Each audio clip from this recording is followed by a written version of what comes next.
Bonjour, je m'appelle Nathalie Yamb.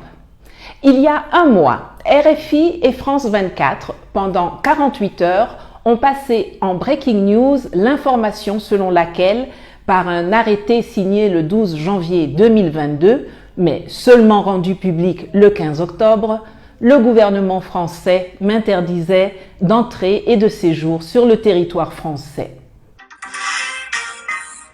La célèbre activiste suisse-camerounaise Nathalie Yamb est interdite d'entrer en France. Information exclusive, nous avons eu accès à l'arrêté d'interdiction. Il date du mois de janvier dernier, mais Nathalie Yamb vient seulement d'en être informée. Paris lui reproche d'encourager la violence contre les symboles de la présence française en Afrique. Laurent Corot. L'arrêté du ministre de l'Intérieur date du 12 janvier dernier. La mesure n'est donc pas neuve, mais elle était restée jusqu'ici confidentielle. Hier, vendredi, les autorités françaises ont souhaité indiquer formellement à cette militante très présente sur les réseaux sociaux qu'elle était visée par une interdiction d'entrée et de séjour sur le territoire français. Nous voulons nous assurer qu'elle est bien informée, qu'elle est sous le coup de cette mesure pour incitation à la haine et à la violence, explique une source proche du dossier. L'on apprenait par la même occasion que cet arrêté m'avait été signifié par un courrier recommandé daté de la veille, 14 octobre 2022, courrier que RFI affirme avoir vu. L'information était reprise par tout le landerneau france-africain, députés, ministres, ambassadeurs, médias et trolls inclus. J'ai attendu jusqu'à aujourd'hui pour m'exprimer sur ce sujet, car j'espérais recevoir le courrier en question pour venir le lire ici avec vous. Hélas, un mois plus tard, je n'ai toujours rien reçu. Pourtant, ils connaissent bien mon adresse quand il s'agit de me faire suivre, de déposer des menaces de mort, d'expédier des lettres anonymes à mes voisins ou de faire fermer mes comptes bancaires. Bon, étant donné qu'il leur a fallu 9 mois pour rendre public un arrêté signé en janvier, peut-être qu'il faudra attendre 9 mois pour en recevoir la notification. 9 mois, c'est le temps d'une grossesse. On va donc dire que la France met du temps pour accoucher des décisions me concernant. Une interdiction administrative d'entrée et de séjour sur le territoire est une mesure exceptionnelle qui frappe généralement les personnes très dangereuses, criminelles ou ayant des accointances terroristes. La dernière trouvée remonte à 2016 et concerne un ressortissant tunisien marié à une Française soupçonné d'avoir eu des contacts avec des groupes terroristes en Syrie et en Irak. Mais qu'ai-je donc fait pour que Emmanuel Macron me déclare ennemi public numéro 1 en France? Mon crime est d'exprimer des opinions politiques divergentes de celles des animateurs de l'État français, de me battre avec des mots pour l'émancipation de l'Afrique et la fin du colonialisme français, de l'impérialisme occidental et de l'impérialisme tout court sur mon continent. Mon crime est surtout de le faire en ayant la peau noire, car il y a bien d'autres personnes qui expriment des opinions divergentes, comme moi, mais qui ne font pas l'objet de sanctions, comme moi. Le Mali, pays souverain, nous demande de partir. Notre seule solution est donc de partir. Mais le mal est fait. La gifle du Mali, c'est l'illustration d'un joli discours du président Macron en 2018 à Ouagadougou qui se fracasse à l'approche des réalités. Mais comment disserter 1 heure durant sur la relation de la France à l'Afrique en feignant d'ignorer que la France, c'est d'abord et avant tout des militaires, des fusils, des drones et des bombes en Afrique? La gifle du Mali, c'est la réponse au cynisme, à l'arrogance et l'exploitation rapace made in France. Les voilà les valeurs de la France qu'on mesure au quotidien quand on vit au Sahel et dans toute la région. Et à ceux qui viennent en France, la maltraitance d'État pour ces migrants pas assez riches ou trop noirs. On dit qu'on combat chez eux le terrorisme, mais on leur refuse un titre de séjour parce qu'ils vivent dans un pays sûr. Incroyable. La gifle du Mali, elle va à la pensée libérale interventionniste, teigneuse et belliqueuse de la France, celle qui ne drague que le dictateur africain et son potentiel militaire. La gifle du Mali, elle va à l'État français qui a privatisé sa politique étrangère pour l'intérêt de quelques capitaines d'industrie arrogants quand le peuple de France, lui, n'en bénéficie plus. La gifle du Mali est également destinée à notre système médiatico-politique. Ministres et parlementaires godillots, plateaux de France 24, RFI ou de la chaîne parlementaire célèbrent dans une connivence coupable leurs mensonges pour nous expliquer que certains troisièmes mandats sont bons, d'autres pas. Certains putschistes défendent la liberté aux côtés de la France et d'autres pas. La com pour seule boussole. Monsieur Macron, pensez-vous vraiment que votre décision sert à quelque chose ?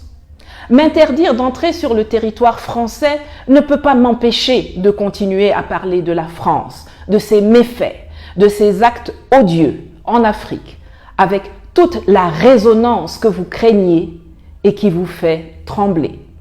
Ne pas venir en France, ce n'est pas une punition pour quelqu'un qui n'en a rien à foutre de la France et qui, au contraire, combat sa politique africaine à longueur d'année. Comme l'a dit Mamadou Koulibaly, c'est comme si le pape prenait un arrêté pour excommunier un imam d'une mosquée. Aïe. Vous savez, quand il y a 35 ans, j'ai eu ma bourse du gouvernement camerounais pour étudier à l'étranger, j'ai refusé d'aller en France et j'ai choisi l'Allemagne. Déjà. Je n'ai jamais ni vécu, ni étudié, ni travaillé en France. Je n'y ai aucun intérêt, zéro. Je n'ai jamais de ma vie demandé un visa français, jamais. Monsieur Macron, vous le savez, mais je vais le rappeler pour tous ceux qui me découvrent grâce à l'immense publicité que vos médias m'ont faite. Je suis une métisse de père camerounais et de mère suissesse. Je suis née en Suisse. J'y ai vécu quelques années avant que mes parents ne décident d'aller s'installer au Cameroun, où j'ai habité jusqu'à l'obtention de mon baccalauréat. Je suis donc une ressortissante de ces deux pays. J'ai de naissance la nationalité suisse. Je peux sortir de chez moi le matin, aller prendre une photo devant la Tour Eiffel à Paris, continuer sur Bruxelles pour manger un plat de moules frites, aller faire un coucou à ma famille à Florence en Italie et revenir ensuite en Suisse sans avoir à sortir une seule fois ni mon passeport ni ma carte d'identité, quel que soit le moyen de locomotion que j'utilise. C'est cela la réalité, grâce aux lois qui régissent l'espace Schengen, dont la Suisse et la France font toutes deux partie. Vous savez donc pertinemment que votre arrêté ne peut pas m'empêcher d'aller en France si j'en avais envie. Rassurez-vous, ce n'est pas le cas. Monsieur Macron, où est-ce que vous avez vu qu'un Suisse a besoin d'aller en France? Ce sont vos ressortissants qui envahissent la Suisse pour trouver du travail et des salaires décents. Ils y sont d'ailleurs copieusement vomis et j'attends en vain que vous accusiez la Russie d'être à la manœuvre du sentiment anti-français qui anime les Suisses romans de longue date. Mais ils veulent quoi ces Français encore? S'ils sont pas contents, qu'ils rentrent chez eux. Bossez et fermez vos gueules, car vous avez encore de la chance que la Suisse vous donne du boulot pour faire la vie de pacha en France. Je vous observe depuis 35 ans, vous êtes un peuple d'ordures. Ça vient bosser chez nous pour 3 fois le salaire français. Si pas content, bah retournez dans votre gauloisie. Français, profiteurs arrogants à ignorer. On peut voter une initiative pour la dégager de chez nous, s'il vous plaît, monsieur Blocher? Et il y avait le concert de Stromae qui a parlé des frontaliers et il y a 40 000 personnes qui se sont mis à hurler et à huer le mot frontalier. Est-ce qu'il y a des Français frontaliers ici?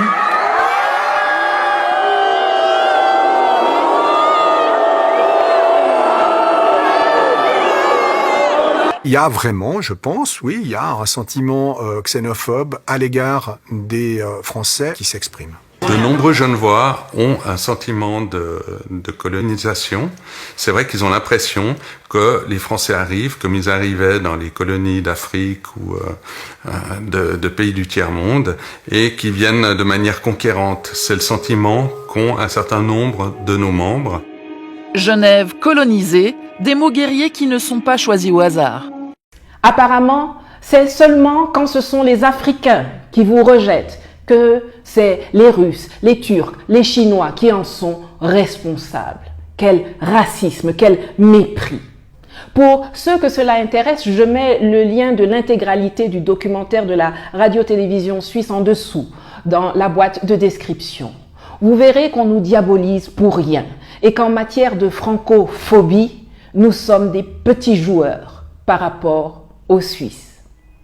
Monsieur Macron, vous croyez vraiment que votre pays est attrayant pour quelqu'un de nos jours? Le chômage explose, l'approvisionnement énergétique est chancelant, les gens se cognent dessus pour prendre de l'essence, des grèves matin, midi et soir, un gouvernement truffé de violeurs et délinquants, la corruption omniprésente, la pauvreté galopante. Votre capitale est sale et infestée de rats, les bidonvilles pullulent, les forces de l'ordre éborgnent des manifestants.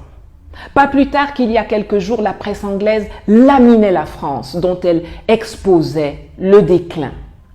Monsieur Macron, dois-je vous rappeler que la Suisse est classée 3e dans l'indice de développement humain du PNUD, alors que la France traîne à la 26e place? Et vous pensez que c'est une punition pour un Suisse de ne pas aller en France? Sérieusement? Quand on regarde les Américains faire leurs basses manœuvres, on sent qu'ils ont réfléchi pour mettre en place leur plan. Quand les Russes ou les Chinois réagissent, on sent